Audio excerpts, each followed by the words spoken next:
সিরাজগঞ্জ জেলার কাজীপুর উপজেলার প্রত্যন্ত গ্রাম মেঘা। সবুজ মাঠ, সরু মেঠোপথ আর মেঘনার শাখা নদীর মৃদু ঢেউ এই গ্রামটিকে সাজিয়ে রেখেছে। এখানকার মানুষের জীবন নির্ভর করে কৃষিকাজ আর নদীর মাছের উপর। তবে গ্রামের এক স্থানে পা ফেলতে আজও মানুষ ভয় পায়। দিনের আলো থাকতে সবাই নির্ভয়ে চলাফেরা করে, কিন্তু সন্ধ্যা নামলে চারপাশ নিস্তব্ধ হয়ে যায়। আর রাত গভীর হলে ভেসে আসে এক অদ্ভুত কান্নার শব্দ। গ্রামের মাঝখানে দাঁড়িয়ে আছে এক বিশাল প্রাচীন বটগাছ।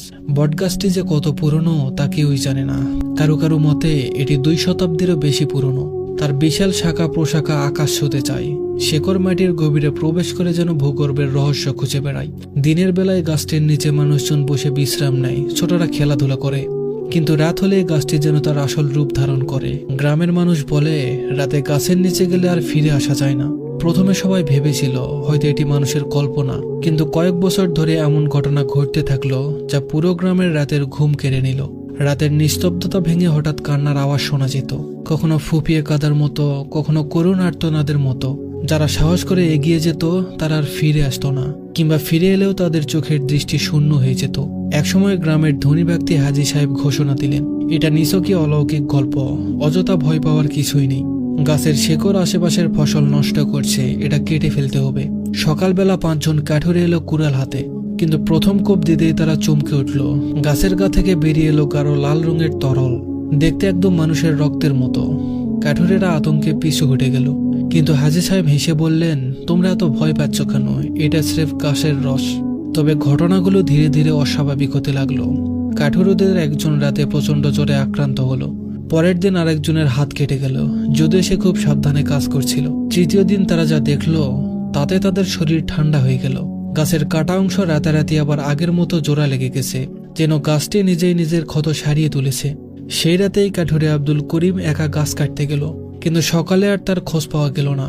সারাদিন খোঁজার পর বিকেলে তার নিথর দেহ পাওয়া গেল গাছের গোড়ায়। তার শরীরে কোনো আঘাতের চিহ্ন ছিল না, কিন্তু তার চোখ দুটো বিস্ফোরিত, মুখ হা করা, যেন সে মৃত্যু মুহূর্তে এমন কিছু দেখেছে যা তাকে স্তব্ধ করে দিয়েছে। গাছের কান্নার আওয়াজ এবার আরো তীব্র হয়ে উঠল। গ্রামের যুবক রাশেদ সাহস করে বলল, আমি গিয়ে দেখে আসবো। সেই রাতেই সে হাতে লণ্ঠন নিয়ে গাছের দিকে এগোলো। কয়েকজন দূর থেকে তাকিয়েছিল, কিন্তু কেউ সঙ্গে যেতে সাহস পেল না। রাশেদ গাছের নিচে গিয়ে চিৎকার করে বলল, কি আছিস, বের হ। কোনো সাড়া নেই, কিন্তু হঠাৎ ঠান্ডা বাতাসের ঝাপটা এলো। গাছের পাতাগুলো কাঁপতে লাগলো, অথচ আশেপাশের কোনো গাছ নড়ছিল না। মাটির নিচে যেন কিছু একটা নড়ছে। এক মুহূর্তের জন্য মনে হলো কারো হাত বেরিয়ে আসছে গাছের শিকড়ের নিচে থেকে। পরের দিন সকালে রাশেদকে পাওয়া গেল গাছের কাছেই পড়ে থাকতে। তার শরীর ঠান্ডা, ঠোঁট শুকিয়ে গেছে। সে শুধু ফিসফিস করে বলল, ওরা আমাকে নিয়ে যেতে চায়। এরপর থেকে সে আর স্বাভাবিক হয়নি। 1 সপ্তাহ পর রাতে ঘুমের মধ্যেই সে মারা গেল। গ্রামের প্রবীণ ফকির সাহেব বললেন, এই গাছ শুধু গাছ নয়, এটি একটি ভয়ঙ্কর ইতিহাস বহন করে। বহু বছর আগে এখানে কিছু একটা ঘটেছিল, যার প্রতিধ্বনি আজও শোনা যায়। সেই রাতে কয়েকজন যুবক ও ফকির মিলে গাছের নিচে গেল। ফকির কিছু একটা খুঁজতে লাগলেন। হঠাৎ প্রবল বাতাস বইতে লাগলো। গাছের চারপাশে এক অদ্ভুত পরিবেশ সৃষ্টি হলো। তারা দেখতে পেল গাছের গায়ে কালো দাগ রয়েছে, যা দূর থেকে দেখতে মানুষের হাতের ছাপের মতো। ফকির কাপা গলায় বললেন, এই জায়গায় কিছু একটা অস্তিত্ব রয়ে গেছে। এটি কিছু বলতে চাই, কিন্তু কেউ তা শুনতে প্রস্তুত নয়। সেই রাতের পর থেকে গ্রামবাসী গাছের নিচে যাওয়া বন্ধ করে দিল। আজও বটগাছটি দাঁড়িয়ে আছে, তার চারপাশে রহস্যময় বাতাস বইছে। রাত যত গভীর হয়, বাতাসের গতি ততই থমথমে হয়ে আসে। মেঘা গ্রামের মাঝখানে দাঁড়িয়ে থাকা সেই প্রাচীন বটগাছ যেন অন্ধকারের ভিতরে আরো রহস্যময় হয়ে ওঠে। চারিদিকে নিস্তব্ধ, শুধু মাঝে মাঝে শিয়ালের কর্কশ ডাক আর ঝিঝি পোকার একঘেয়ে শব্দ শোনা যায়। কিন্তু রাত গভীর হলেই সেই এক ভয়ঙ্কর শব্দ ভেসে আসে, একটা চাপা কান্না, যা শুনলে শরীর অবশ হয়ে আসে।